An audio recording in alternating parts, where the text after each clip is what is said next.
understands that recovery is the hardest part of having cancer. This statement was very passionately expressed to me by a 16-year-old cancer patient while I was working as a clinician at BC Children's Hospital.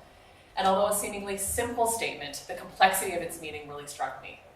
This is a young person who was diagnosed with an aggressive disease, who'd received aggressive treatment, who'd had friends die from cancer, but it was her recovery from cancer and her life after cancer that she found to be most challenging and most distressing.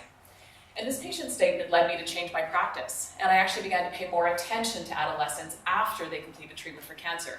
And I began to notice that many adolescents experienced increased depression, increased anxiety, and increased suicidal thinking after they completed treatment for cancer. And this was very counterintuitive to me. I really didn't understand why. Why are some adolescents coping worse as cancer survivors as compared to being diagnosed with a life-threatening disease? And so ultimately, I decided to do a PhD to begin to answer that question. And so my research work involves the investigation of early post-treatment experiences for adolescents diagnosed with cancer. And essentially, I'm really curious about what is it like to survive a life-threatening disease for an adolescent.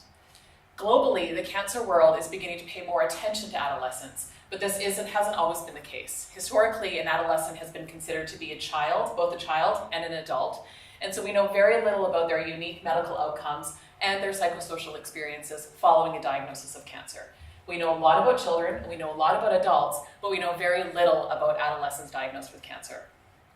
And this not knowing is extremely problematic. Each year across Canada, approximately 2,200 adolescents and young adults are diagnosed with cancer. Although many of these adolescents will cope well after treatment, approximately 30% of them experience what I was noticing in my practice: increased depression and anxiety after they've completed treatment for cancer. We also know that adolescents who've survived cancer are at greater risk of self-harming behaviors as compared to adolescents who haven't been treated for cancer. And again, we don't know why. And so in my study, I'm interviewing adolescents ages 13 to 19 years old who've completed treatment for cancer 0 to 12 months ago. I'm asking them about their post-treatment experiences, and this is really the first study that we know of that's actually asking them about their experiences as opposed to measuring them. This is also the first study that we know of that's involving adolescents specifically as compared to involving adults and children into that cohort. And our findings have been really compelling to date. Although preliminary, adolescents speak about this challenges with identity development, this loss of self, who am I now? Being caught between two worlds, the well and the sick, and not fitting into either.